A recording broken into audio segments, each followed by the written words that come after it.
Bonjour à tous, j'espère que vous allez bien. Alors aujourd'hui, c'est une vidéo d'intérêt public. Ce dimanche, il faut que cette vidéo, vous puissiez la partager à toutes les personnes qui souhaitent se lancer, qui débutent dans les crypto-monnaies. Mais ce n'est même pas que les crypto-monnaies, c'est vraiment très important en fait de la partager à toutes personnes qui sont intéressées par n'importe quel type d'investissement comme les cryptos, la bourse, le trading, le forex, etc. etc. Vraiment, c'est important de partager cette vidéo et surtout de la liker pour augmenter son référencement. Donc dans cette vidéo, je vais vraiment en fait vous expliquer le modèle économique d'une plateforme comme eToro pour que vraiment vous essayiez en fait de comprendre pourquoi est-ce que ce type de plateforme aujourd'hui sont encore en vie, pourquoi est-ce qu'il y a autant encore de personnes qui s'en servent alors que techniquement, plus personne, tout le monde aurait dû en fait déserter cette plateforme. Pourquoi? Quand on commence un petit peu à investir, on regarde une première chose, c'est les frais de transaction. C'est, j'ai envie de dire, limite la chose la plus importante quand on passe à l'action. Ça va être en fait la sélection de la plateforme d'échange, qu'on peut aussi appeler courtier ou broker en anglais. Il faut toujours aller chercher en fait les plateformes qui vont vous offrir les frais les plus faibles. Pourquoi? Parce que les frais, c'est une catastrophe. Ça vous bouffe toute votre performance. C'est vraiment important en fait de vraiment choisir les courtiers qui vont prendre le moins de frais possible. Prenons un exemple. Tout le monde connaît le CAC 40. Bon. Imaginez une seule seconde que le CAC 40, au final, c'est un indice boursier. Que ce soit en fait votre banque en ligne ou votre courtier qui vous permettent en fait d'investir dedans, techniquement, vous devriez avoir la même performance année après année. Et pourtant, il y a un facteur que très souvent on oublie, c'est les frais de transaction. Quand vous passez en fait par votre banque traditionnelle, ils vont vous prendre des frais extrêmement élevés. Quand vous passez en fait par les banques en ligne, Dieu merci, heureusement que ça existe aujourd'hui, elles vont vous prendre beaucoup moins de frais. Et quand vous passez en fait par des courtiers spécialisés, ils vont vous prendre encore moins de frais, voire même par des produits comme par exemple les ETF qui vous permettent en fait d'investir avec des frais vraiment ridicules. On tourne aux alentours des 0,1-0,2% par an. Et bien en fait, on se rend compte qu'en fonction de là où on va investir, on n'aura pas du tout la même performance. Et ça va encore plus loin. Ça veut dire que si chaque année, vous perdez 0,5-1% de performance, au bout de 5 ans, 10 ans, 20 ans, avec les intérêts composés, mais vous n'imaginez pas en fait les sommes astronomiques que vous allez perdre à cause des frais de transaction. Donc, les frais de transaction, c'est toujours très important de vraiment bien regarder de combien sont les frais, de toujours les comparer par rapport à la performance, bien évidemment, mais surtout par rapport à la concurrence. Ce qui ne se fait pratiquement jamais en fait par les personnes qui vont chez eToro, c'est qu'à aucun moment en fait ils connaissent d'autres plateformes pour aller acheter des crypto-monnaies. Vous inquiétez pas, je vais tout vous expliquer, surtout quelle plateforme il faut utiliser. Des plateformes qui sont encore plus, on va dire, fiables que eToro et qui coûtent beaucoup moins cher. Donc tant qu'à faire, autant aller sur ces plateformes et vite partir de chez eToro. Alors normalement eToro, dans un monde normal, ne pourrait pas survivre. Pourquoi? Parce que vous allez le voir, les frais sont tellement élevés qu'au final, personne ne devrait être attiré par cette plateforme. Parce que les frais sont tellement élevés par rapport aux autres plateformes que techniquement, personne ne devrait aller dessus. Et pourtant, il y a tout le temps des nouvelles personnes. Pourquoi? Principalement à cause du marketing, mais aussi et surtout à cause de l'affiliation. Et l'affiliation, il faut vraiment en parler parce que je pense que c'est un sujet un petit peu tabou. On n'en parle pas trop. Il y a peu de personnes qui arrivent à faire des vidéos sur eToro. On se demande pourquoi, mais je pense que vous allez vite comprendre pourquoi au final. Alors, eToro, c'est une plateforme qui vous permet en fait d'acheter principalement des crypto-monnaies, mais pas que. On peut aussi acheter des actions ou même des devises pour ceux qui veulent faire du forex. Mais bon, le forex, ça, on n'en parlera pas trop. Les actions non plus. Là, on va quand même plus se concentrer sur les crypto-monnaies. Alors, quels sont les frais qui sont appliqués par eToro? Ça, c'est important de bien les comprendre. Et en fait, là où vous commencez à comprendre le vice, c'est que eToro va employer en fait des termes très techniques pour essayer en fait de vous faire croire qu'il n'y a pas beaucoup de frais, alors qu'il y en a beaucoup. Premièrement, ils vont, pour une raison encore obscure, ne pas accepter les euros. C'est quand même marrant pour une plateforme européenne qui a quasiment que des clients en Europe. Alors je dis européenne, pardon, non. C'est quand même une plateforme qui est basée en Israël, mais qui est régulée en Europe. Donc à Chypre, attention, en Europe, mais à Chypre quand même. Alors, Pour une raison que j'ignore, mais maintenant je pense que vous allez comprendre pourquoi, il n'y a que du dollar en fait sur eToro, que du dollar. Et même jusqu'à il y a quelques années, les Américains ne pouvaient même pas créer un compte chez eToro. Maintenant ils peuvent, mais avant ils ne pouvaient pas. Et pourtant, ça a toujours été que en dollars. Et bien en fait pourquoi? Parce que vous, Européens, Français, Belges, Suisses, peu importe, vous n'avez pas en fait de dollars. Vous avez des euros ou des francs suisses, peu importe, mais vous avez très peu de chances pour que vous ayez en fait des dollars. Donc, quand vous allez en fait créditer votre compte chez eToro, il y aura une conversion qui va être faite. Jusque-là, rien vraiment d'exceptionnel, c'est même logique. Il y a une conversion via la paire euro-dollar. Maintenant, il y a des frais qui sont appliqués.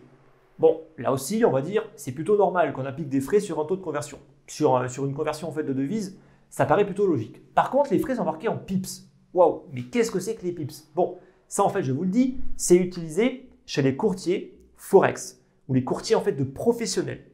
Donc déjà, en fait, on vous parle dans un langage que la plupart des gens en fait ne comprennent même pas. Alors en fait, le pips, c'est juste la plus petite unité. Et je vais vous expliquer justement comment ça fonctionne. Quand vous avez une paire euro-dollar, il y a toujours le prix des personnes qui veulent acheter et ceux qui veulent vendre. Bon, ceux qui veulent acheter le moins cher possible et ceux qui veulent vendre le plus cher possible, ce qui paraît plutôt logique. Donc là, on a par exemple la paire euro-dollar avec les acheteurs et les vendeurs. Donc les acheteurs veulent acheter à 1.1015, les vendeurs veulent vendre à 1.1017. Et bien en fait, là, il y a 2 pips de différence. En fait, le pip, c'est juste là. Vous voyez, c'est la dernière valeur la plus faible.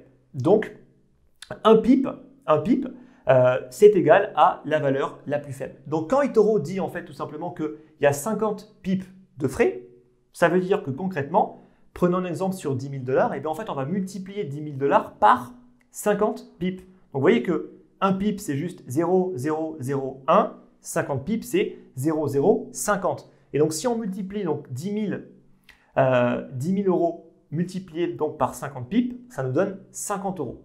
50 euros de frais pour convertir, juste pour convertir des euros en dollars. Je rappelle en plus que, en général, cette paire-là, c'est l'une des paires les plus liquides et les moins onéreuses en termes de frais. Donc là, on est quand même sur des frais qui sont hyper élevés.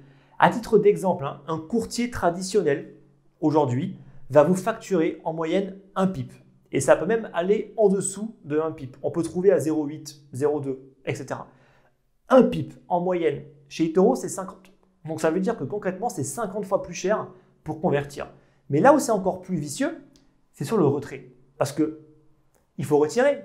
Mais vous, ce sont en fait des euros que vous voulez et pas des dollars.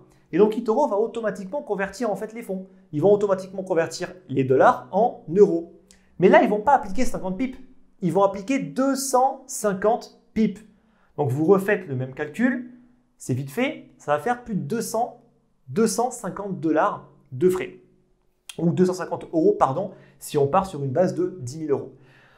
250 euros de frais pour convertir 10 000 euros entre du dollar et de l'euro. C'est du jamais vu. C'est du jamais vu en termes de frais. Sauf que personne ne comprend. Personne ne comprend. On peut dire 1 pip, 50 pips, 200 pips, 1000 pips, les gens ne comprennent rien. Et pourtant, c'est énormissime. Mais ce n'est pas tout. Pour retirer, il y a un frais fixe de 25 $ avec un minimum de 50 $. Donc ça veut dire que si vous avez 40 $ sur votre compte, c'est fini. Vous ne pourrez pas les retirer. Voilà. Et si vous avez 50 $, vous pourrez les retirer en payant 25 $ de frais. Bon, autant vous dire, personne ne va payer 25 $ pour transférer 50, c'est n'importe quoi. Voilà. Bon, là, c'est juste pour déposer et retirer ces fonds. Et en plus, les retraits, ils ne sont pas immédiats. Ils peuvent prendre plusieurs jours à plusieurs semaines. Après, je ne vais pas dire que c'est une arnaque dans le sens où vous ne reverrez pas votre argent. Dans ces conditions-là, vous reverrez votre argent. Peut-être pas autant que vous le souhaitez, mais vous reverrez votre argent. Ensuite, ils mettent qu'il n'y a pas de frais. Donc, quand vous voulez par exemple acheter du Bitcoin, de l'Ether, de l'XRP, ils mettent « nous, on n'a pas de frais chez nous ». Ok, donc une plateforme sans frais. Génial, génial. Oui, mais attention, attention, nous, on applique un spread. Mais qu'est-ce que c'est que le spread? Et bien justement, le spread, c'est l'écart entre les acheteurs et les vendeurs. En théorie, en fait, ce spread, il est régi par le marché. Ça veut dire que si vous avez en fait énormément de personnes qui veulent acheter et vendre, le spread, comme ici par exemple, va être extrêmement faible. Sauf que eToro, en fait, lui, ne laisse absolument pas en fait le marché décider de l'écart de prix entre vendeurs et acheteurs. C'est même pire que ça. Chez eToro, on ne voit même pas de carnet d'ordre. Le carnet d'ordre, normalement, c'est là où on voit les acheteurs et les vendeurs. Et on peut voir exactement la différence. Et donc l'écart de prix entre eux. Mais chez eToro, ça ne marche pas comme ça.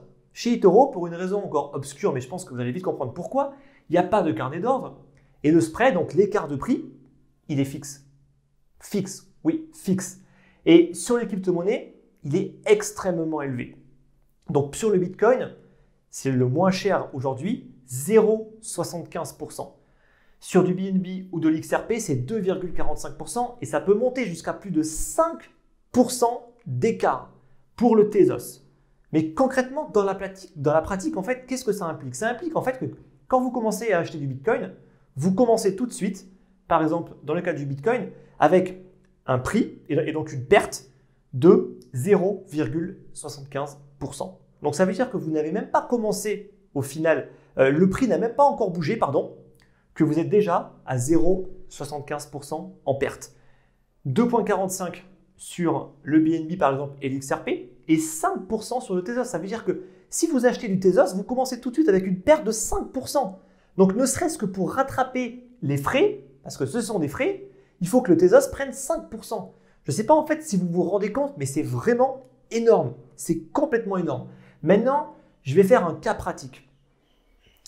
Je vais faire un cas pratique en fait pour vous expliquer en fait concrètement où est-ce que les frais sont prélevés et combien est-ce que vous pouvez espérer au final payer de frais. Parce que là, il y a plein de frais en fait. On ne sait pas exactement combien est-ce qu'on va payer de frais au total. Et bien, j'ai fait le calcul pour vous et j'ai même fait une comparaison avec une plateforme d'échange réputée, donc Binance, et une autre, Kraken. Et vraiment, j'ai poussé en fait l'analyse pour être le plus objectif possible en prenant chez eToro le frais le moins cher possible, notamment avec du Bitcoin, et en prenant le frais le plus cher possible en passant par Binance et Kraken, pour vraiment être le plus objectif possible. Alors, chez eToro, si vous avez 10 000 euros, vous transférez vos 10 000 euros. Bon, là, vous payez déjà 50 euros par le frais de conversion, les 50 pips, donc moins 50 euros. La conversion, ça vous donne, au taux actuel, ça vous donne 10 945 $. Bon, jusque-là, OK. Ensuite, vous allez faire une conversion. Et vous allez acheter en fait du Bitcoin avec ces dollars. Là, vous allez devoir payer en fait le spread. Donc le spread en fait c'est un frais caché. Voilà, c'est un frais caché parce que vous achetez en fait tout simplement du Bitcoin, mais vous commencez avec une perte immédiate de 0,75%. Donc vous achetez, donc c'est une perte de moins 82 $. Maintenant vous voulez ressortir. Bon, vous regrettez, même si ça il faut éviter en fait de le faire, vous regrettez, vous revendez. Donc vous prenez une perte. La perte correspond en fait aux frais que eToro a prélevés. Moins 82 $. Ensuite, bon, il faut reconvertir. Il faut reconvertir les dollars en euros parce qu'au final, tiens, je regrette tout, je veux récupérer mon argent. Tiens, allez, je convertis. Cette fois-ci, on se prend 250 pips, ce qui veut dire 271 $ de frais. Plus, on enlève encore, pas des plus, des moins, bien évidemment, on enlève encore les 25 $ qui sont des frais fixes pour le transfert.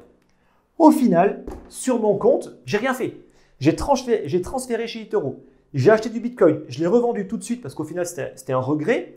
Je me suis dit, tiens, en fait, non, vas-y, l'argent, je le récupère. Vous récupérez 9 561 €, ce qui fait 4,5% de frais. Vous n'avez rien fait.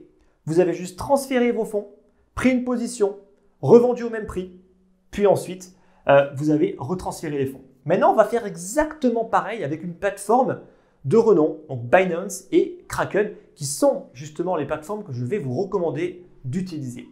Alors, là où c'est un petit peu plus complexe, c'est que par exemple, Binance, on ne peut pas en fait faire de transfert directement d'euros via un virement SEPA. Donc, on va passer en fait par Kraken. Donc, techniquement, ça devrait en fait me coûter encore plus cher vu que je passe par deux plateformes. Vous allez voir que dans la pratique, ce n'est pas le cas. Alors, j'envoie mes 10 000 € chez Kraken. Donc là, jusque-là, il n'y a pas de problème. Kraken ne prend aucun frais de dépôt. Donc j'ai 10 000 € sur mon compte de Kraken. Alors ce que je pourrais faire, c'est que je pourrais en fait directement acheter en fait du Bitcoin. Mais vraiment, pour être le plus objectif possible, je vais faire toutes les étapes qui ont été faites ici. Donc je vais convertir mes euros en dollars. Alors je n'ai pas à le faire, d'accord? Je n'ai pas à le faire parce que pour acheter du Bitcoin, je pourrais l'acheter en euros directement. Mais je vais le faire pour être objectif. Donc on va convertir. La conversion, il y a un frais de 0,20%. Je prends 20 euros pardon, de frais. Ensuite, on va dire que je vais transférer ces dollars chez Binance pour acheter du Bitcoin. Donc là, je vais payer 5 dollars de frais. Maintenant, j'ai 10 973 dollars chez Binance. Chez Binance, les frais, il y a des frais et pas des spreads, car les spreads sont régis en fait par le marché. Mais concrètement, sur la paire USDT Bitcoin, les frais et en fait le spread, il est ridicule. Il est vraiment ridicule. C'est même pas 0,01%. Voilà. Mais Binance, lui, il applique des frais, ce qui est plutôt logique. Les frais chez Binance sont de 0,10%. Et en plus, chez Binance, on peut avoir des réductions sur les frais. Mais là, je ne vais même pas prendre ça en compte. On pourrait en fait réduire de 25% encore les frais. Mais je ne vais pas le faire. Vraiment pour être hyper objectif. Donc Binance, pour acheter en fait du Bitcoin à hauteur de plus de 10 973 dollars, je vais payer 11 dollars de frais. Tiens, allez, je regrette mon achat. Je revends. Je reprends 11 dollars car c'est un frais sur l'achat et sur la revente. Au final, j'en ai eu pour 22 dollars. Je rappelle que juste avec le spread de chez eToro, on s'en prend pour 82 dollars. Juste pour vous montrer en fait l'écart. Maintenant, bon, écoutez, je regrette tout, je retransfère au final mes fonds chez Kraken. Bon, ça va me coûter à peine 1 dollar pour retransférer mes fonds chez Kraken. Je les retransfère, bon, j'abrège un petit peu, on arrive à 9 888 euros que je vais transférer sur mon compte. Tiens, là, je prends juste un frais fixe qui va me coûter en fait 0,09 centimes d'euros. Donc, autant vous dire rien et j'aurai 9 988 euros sur mon compte. 1% au total de frais. Si j'aurais voulu vraiment ne pas être objectif, on va dire, j'aurais pu dire, en fait, on peut directement acheter du Bitcoin chez Kraken, ça m'aurait coûté beaucoup moins cher. Là, en fait, je vous ai vraiment montré quelque chose que vous n'avez pas à faire, mais juste pour vous montrer, en fait, le problème des frais de transaction. Techniquement, en fait, vous aurez juste dû à payer 0,2% en achetant directement du Bitcoin en euros et ensuite en revendant. Donc, on est en dessous des 1% de frais. J'aurais pu dire que chez Binance, on a 0,075% juste en payant les frais en Binance Coin. Je ne l'ai pas fait. Donc vraiment, je suis objectif le plus possible. Donc vous voyez quand même l'écart entre là, c'est le minimum, là, c'est le maximum possible. 4,5, 1%. J'aurais pris le Tezos, on se rapprocherait des 10% de frais. Donc juste quand même pour que vous compreniez un petit peu tout le problème qu'il peut y avoir chez eToro. Maintenant, c'est pas tout. Là, c'est juste un achat classique. Maintenant, il existe les longues et les shorts. Donc, les longues et les shorts, c'est avec un effet de levier. Un effet de levier, ça veut dire concrètement que vous empruntez de l'argent pour acheter ou alors faire une vente à découvert. Vous empruntez par exemple du Bitcoin pour le vendre et le racheter plus bas. Eh bien, c'est pareil. Chez eToro, n'imaginez pas que ça ne coûte pas cher. Donc, chez eToro, ça vous coûte 0,09% d'emprunter, donc par exemple des Bitcoins ou ce que vous voulez. 0,09% par jour. Donc ça veut dire que sur 1000 dollars, ça vous coûte quand même quasiment 1 dollar par jour. C'est énorme, c'est énorme. Mais bon, quand bien même. Alors chez eToro, pour une raison que j'ignore, le week-end c'est plus cher. J'ai aucune idée en fait de pourquoi est-ce que le week-end ça coûterait plus cher. Il n'y a aucune raison logique derrière, mais concrètement c'est plus cher et c'est beaucoup plus cher. C'est 0,26%. 0,26% par jour. Je ne sais pas en fait si vous vous rendez compte. Donc, si on fait le calcul sur une année, je l'ai fait pour vous, ça nous fait 48%. 48% sur une année pour emprunter de l'argent. C'est quand même complètement délirant, quoi. 48% d'intérêt, c'est complètement délirant. Si on fait pareil chez Binance, on peut emprunter en fait du Bitcoin, ça va nous coûter 3,65% sur une année entière. Donc vous voyez en fait l'écart entre faire des longues et des shorts chez eToro et chez Binance. Maintenant, chez eToro, ils appliquent quelque chose qui n'existe pas chez les courtiers crypto, ce sont des frais d'inactivité. En gros, si votre compte reste inactif durant une année, chaque mois, ils vont vous débiter 10 dollars jusqu'à ce que votre compte soit à zéro. Et ils sont intelligents, ils sont très malins chez eToro. Pourquoi est-ce qu'ils font ça? D'après vous, pourquoi? Rappelez-vous, ils ne peuvent pas retirer, sinon pas au minimum 50 dollars. Donc imaginez une seule seconde que vous ayez fait un versement de 100 euros. Vous avez fait une perte. Il vous reste 50 dollars, allez 49 dollars sur votre compte. Vous ne pouvez pas les retirer. Donc qu'est-ce que vous faites? Soit vous renvoyez de l'argent, soit vous vous dites, ok, j'arrête. Et donc votre compte va rester créditeur, non, va rester avec un crédit, de $49 sur le compte. Mais vous ne pourrez pas vous en servir. Donc, soit vous réinvestissez en fait, mais vous ne pourrez pas les sortir. Mais ils sont intelligents. Ils mettent des frais. Comme ça, en fait, tous ceux qui laissent leur compte avec moins de $50, parce qu'ils savent très bien qu'au final, ils ne pourront pas retirer les fonds et ils ne veulent pas renvoyer des fonds, ils vont les laisser. Et ne vous inquiétez pas qu'eToro, après 12 années, ils vont les sucrer. Voilà. Donc, juste pour que vous compreniez en fait que tout est fait pour vous soutirer un maximum d'argent. Alors maintenant, eToro, on pourrait me dire, oui, mais attends, mais c'est génial eToro, on peut faire du copy trading, on peut suivre des traders, etc. Ok, parlons-en. Parlons-en justement. Alors, déjà en fait, ce qu'il faut comprendre, c'est que un courtier traditionnel, notamment dans les cryptos, va, en fonction du volume de trading que vous ferez, baisser vos frais pour justement attirer les pros. Parce que les pros, vous imaginez bien qu'eux, ils vont jouer avec des centaines de milliers ou des millions d'euros. Et ils ne veulent pas en fait payer les mêmes frais que des particuliers qui vont juste jouer avec quelques milliers d'euros. Ce qui est plutôt cohérent. Donc chez Binance, il y a plusieurs niveaux. Il y a VIP 1, 2, 3, 4, 5, 8, etc. etc. Et en gros, on se retrouve à payer mais beaucoup moins que les particuliers. Ce qui est complètement logique. Car plus on fait de volume, au final, plus on donne quand même de l'argent à la plateforme. Mais chez eToro, ça n'existe pas. Ça n'existe pas. Donc concrètement, tout le monde paye les mêmes frais. Sauf, il y a une exception, sauf si vous êtes un investisseur populaire. Mais qu'est-ce qu'un investisseur populaire? Est-ce que c'est une personne qui fait beaucoup de volume? Pas du tout. Absolument pas. Un investisseur populaire, c'est une personne qui va proposer ses trades.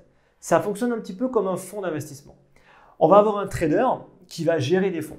Donc, tous ceux qui veulent les suivre vont en fait tout simplement prêter leurs fonds au gestionnaire. En l'occurrence là, c'est un investisseur populaire. C'est comme ça qu'ils l'appellent. Donc en gros, un investisseur populaire, c'est pareil. Il y a plusieurs niveaux. En fonction de combien d'argent vous gérez, vous allez avoir plusieurs niveaux. Bon, prenons l'exemple du niveau le plus élevé. Le niveau le plus élevé, donc déjà en fait, vous allez gagner $1000. Alors $1000, bon, c'est pas forcément grand-chose. $1000 par mois, c'est le maximum. Et ensuite, vous aurez un frais de gestion qui va être appliqué comme n'importe quel fonds de 2% par an. Bon, un fonds classique, bah oui, ça facture effectivement du 2,20. Donc 2% de frais de gestion et en général, c'est 20% de frais sur les performances. Bon, là, il n'y a pas de frais sur les performances. Bon, moi, ce qui me dérange le plus, c'est que, ok, on peut être un super investisseur populaire, on peut avoir une super stratégie, on peut la proposer. En étant un investisseur populaire du niveau maximum, on aura des réductions sur les frais. Très important. Donc, vous voyez quand même qu'est-ce qu'il faut faire pour avoir des réductions. Il faut proposer ces trades en copy trading.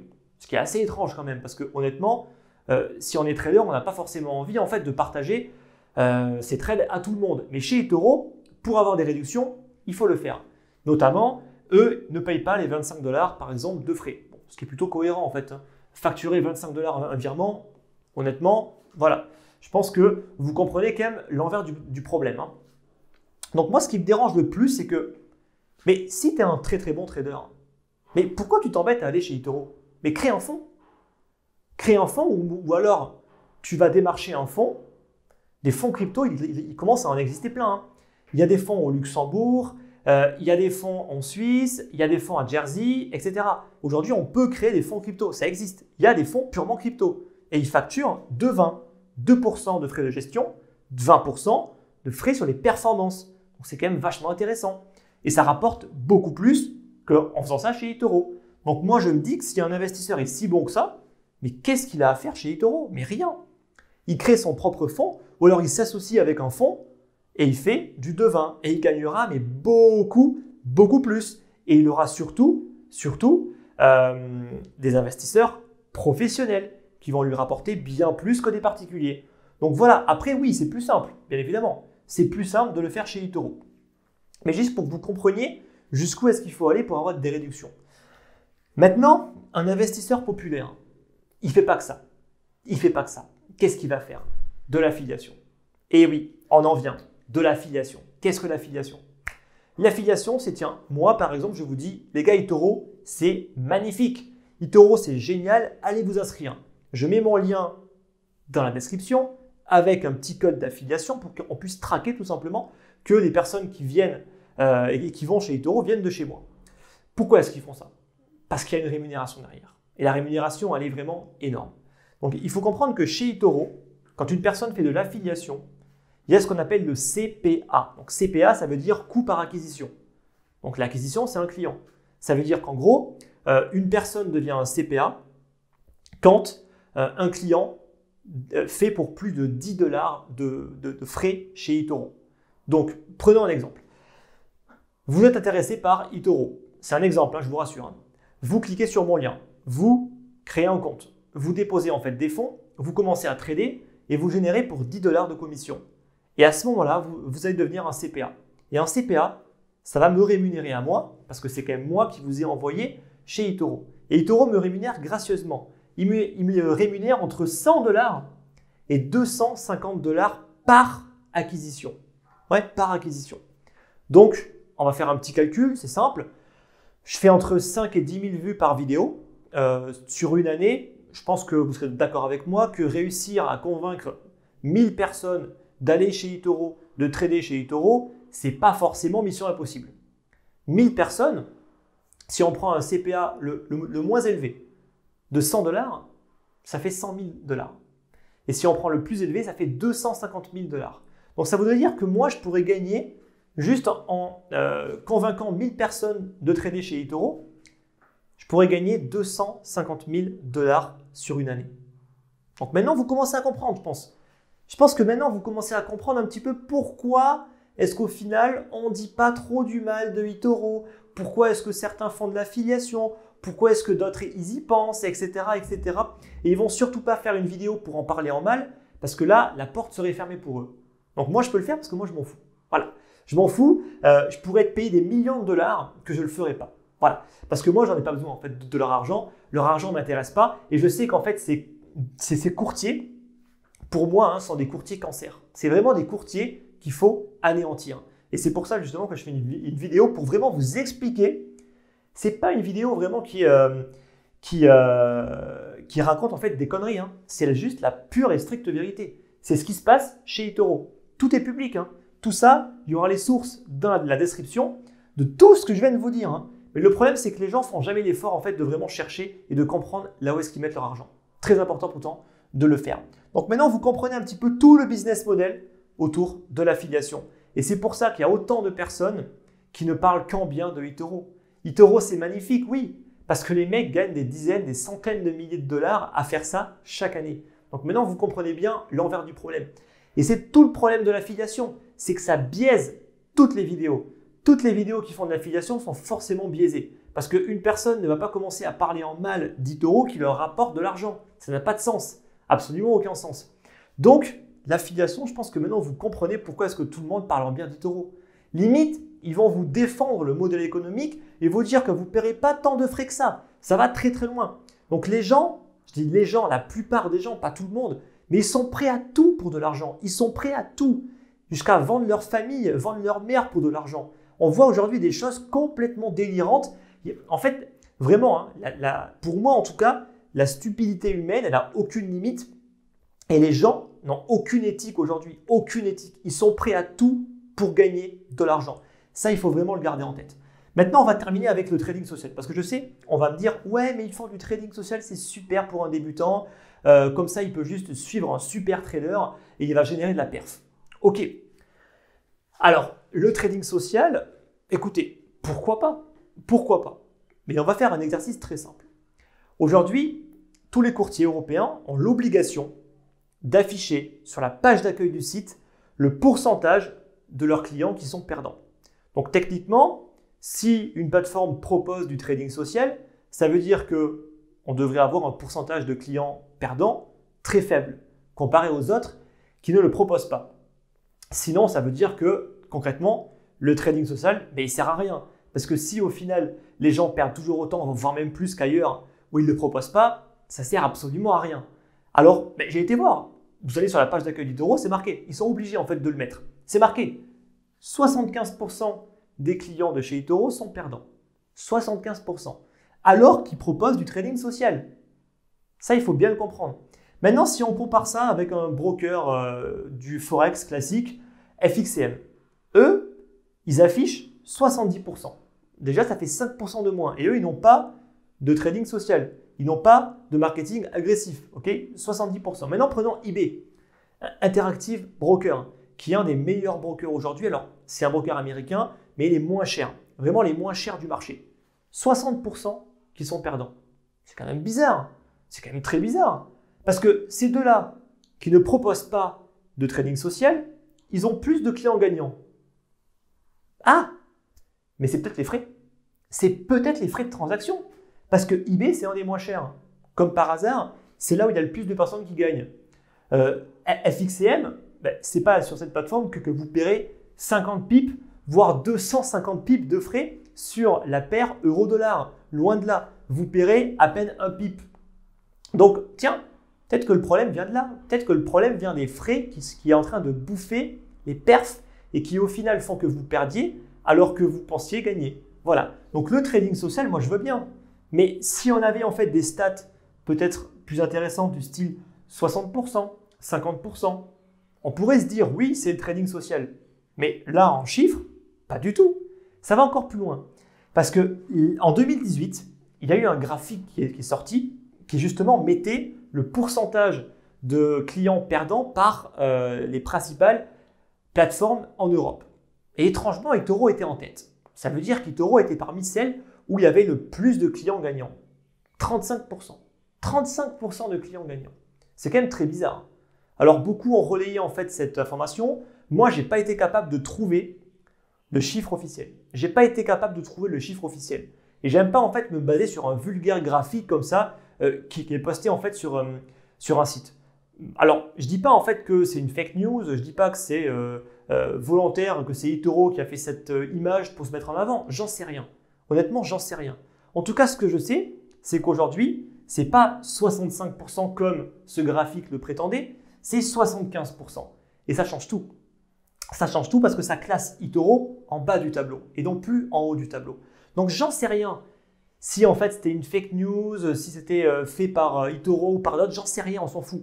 En tout cas, ce qu'il faut comprendre, c'est qu'aujourd'hui, eToro fait partie en fait des plateformes où on perd le plus. Voilà. Donc, trading social ou pas, bullshit. Comme vous le voyez, c'est pas avec du trading social que vous allez avoir plus de chances de gagner les stats officielles à l'appui. Vous allez en fait sur le site de eToro, page d'accueil, c'est marqué noir sur blanc. 75% de perdants. Allez voir chez FXCM, vous verrez 70%. Allez voir chez eBay, vous verrez, c'est encore plus faible. Voilà. Encore, pour en terminer avec eToro, ce qui est incroyable, c'est qu'on peut acheter en fait des actions. Techniquement, ce qui est incroyable, c'est qu'il ne redistribue même pas les dividendes. Et moi, le truc qui m'a le plus choqué avec eToro, c'est qu'il n'y a même pas, je me répète parce que je l'ai dit avant, il n'y a même pas de carnet d'ordre. C'est juste n'importe quoi. Comment est-ce qu'une plateforme peut ne pas afficher le carnet d'ordre? Donc, c'est une plateforme pour débutants qui a simplifié honnêtement son site au maximum, qui vous parle de frais en termes extrêmement techniques comme par hasard, qui dit qu'il n'y a pas de frais, mais pourtant il y a des spreads qui sont extrêmement élevés, mais vous ne les voyez pas. Vu qu'il n'y a aucun carnet d'ordre, vous ne les voyez pas en fait. Et c'est justement tout ça en fait, c'est fait exprès. Et même, rappelez-vous en plus de l'affiliation. eToro va vous donner jusqu'à 250 $ si vous avez un client qui va générer pour 10 $ de commission. Ça veut dire quoi au final? Ça veut dire que eToro est persuadé que si un client dépense pour 10 $ de commission, il va dépenser beaucoup plus parce qu'il est prêt à payer 250 $ pour ça. Donc ça veut dire qu'il sait très bien que le client va générer pour 250, 500, 1000 $ de commission sans aucun problème. Donc juste pour vous expliquer quand même le gros du problème en termes des commissions. À quel moment est-ce qu'un client peut générer autant quand les frais sont explosifs, disproportionnés par rapport à des plateformes qui, elles, justement, appliquent des frais beaucoup plus cohérents. Donc, si vous voulez acheter des crypto-monnaies, vous rayez de la carte eToro, vous passez par Binance ou par Kraken. Et vous ne trouverez pas de lien d'affiliation de Binance ou de Kraken parce que je n'ai pas besoin de leur argent. Parce qu'aujourd'hui, en fait, on parle de crypto-monnaie, on parle d'investissement. Alors, il y a plein de personnes qui font des vidéos sur le trading, qui vous font des vidéos sur comment réussir dans les cryptos, mais qui, au final, mettent systématiquement leur lien d'affiliation pour récupérer en fait des miettes. Bon, écoutez, moi, je parle quand même que pour avoir un minimum de légitimité, ça ne sert à rien de mettre des liens d'affiliation pour gagner en fait quelques miettes si techniquement on fait des vidéos pour dire comment gagner en fait dans les cryptos? Ça n'a quand même pas trop de sens. Parce que si vous faites ce type de vidéo, ça veut dire que normalement, vous êtes capable de gagner de l'argent avec les crypto-monnaies. Ou alors, certaines personnes font des vidéos, s'improvisent traders alors qu'ils n'ont jamais rien gagné. Peut-être, j'en sais rien, ce n'est pas mon problème. En tout cas, moi, c'est pour cette raison que je ne fais aucune affiliation. Je l'ai fait au tout début. Et puis, je me suis vraiment posé la question en me disant, mais en fait, est-ce que j'en ai besoin? La réponse était simple, non. Et en plus, je me suis dit, mais ça va en plus me décrédibiliser parce que je donne des conseils, j'explique comment est-ce qu'il faut investir, etc., etc. Je parle d'investissement, je parle de crypto, mais au final, si je m'abaisse à mettre mon lien pour récupérer des miettes, mais j'ai aucune crédibilité. Donc c'est pour ça en fait que j'ai arrêté de le faire. Et je pense que c'est important en fait de toujours vérifier ce type de choses. L'affiliation, c'est vraiment très important. Alors Binance, faire de l'affiliation Binance, c'est pas faire de l'affiliation eToro. On est d'accord, d'accord, c'est vraiment le jour et la nuit. Mais quand bien même, quand une personne vous dit comment réussir dans les cryptos et qui s'abaisse à mettre son lien d'affiliation pour récupérer les miettes, moi je pose des questions. Voilà. Après, chacun fait ce qu'il veut. Maintenant, j'espère que c'est vraiment clair. Vraiment, c'est important que cette vidéo, vous la partagiez au maximum à toutes les personnes qui pourraient un jour être intéressées et qui pourraient se retrouver en fait pris par les cornes du taureau. Vraiment, c'est très dangereux. C'est très dangereux. Ils ont un marketing qui est extrêmement agressif. Ils ont des hordes de youtubeurs qui n'arrêtent pas en fait de faire la promotion. Donc, il y a beaucoup de chances pour que des débutants se fassent avoir. Donc, c'est vraiment important de partager au maximum cette vidéo, même si je sais qu'une bonne partie en fait de mon audience est déjà au courant. Honnêtement, il y a tout le temps des nouveaux. C'est pour ça que c'est important de toujours refaire des piqûres de rappel par rapport à ça. Voilà. Allez, vidéo un petit peu longue, mais j'espère que vous avez vraiment bien compris tout le modèle économique qui se cache derrière eToro. Pourquoi ce type de plateforme est encore en vie? Il y a un turnover de malade. Il y a tout le temps des gens qui viennent, qui partent, qui viennent, qui partent. Ils n'arrivent pas en fait à fidéliser leurs clients. Mais au final, il y a tellement de marketing, d'affiliation qu'il y a tout le temps suffisamment de débutants qui vont se faire traire comme des vaches à lait, qui vont quasiment perdre tout leur argent par justement cette politique. Alors, c'est pas illégal, donc ils peuvent le faire. Mais honnêtement, aujourd'hui, moi, je me demande bien qu'est-ce que des plateformes comme ça font encore, sont encore autorisées. Moi, je trouve ça encore dingue. Mais bon, je suis pas là en fait pour commencer à parler de ça. Donc, j'espère que cette vidéo vous a plu. Il n'y a pas que eToro, il y a encore d'autres plateformes comme par exemple IQ Option. Ils sont encore pires que eToro. Le CPA, il est à plus de 700 $. 700 $. Il y a des plateformes qui sont encore meilleures que eToro par rapport à ça, croyez-moi. Mais eToro, ça reste la plus connue. Mais IQ Option, c'est pareil, c'est encore pire en termes de frais. Et le CPA, il peut monter à plus de 700 $. Vous imaginez être prêt à payer 700 $ pour un client? Ça veut quand même dire qu'ils sont certains que le client va se faire lessiver comme une vache à lait. Donc vraiment, c'est important. eToro, ce n'est pas la seule plateforme. Je ne vais pas faire une vidéo sur chacune des plateformes. Honnêtement, vous les reconnaissez très vite. Voilà. Les principales, c'est eToro et IQ Option. Voilà. J'espère que ça vous a plu. J'espère qu'elle n'était pas trop longue. J'espère que vous allez quand même passer un bon dimanche. Et quant à nous, écoutez, on se retrouve dimanche prochain, même heure, pour la prochaine vidéo. Je vous dis merci à tous.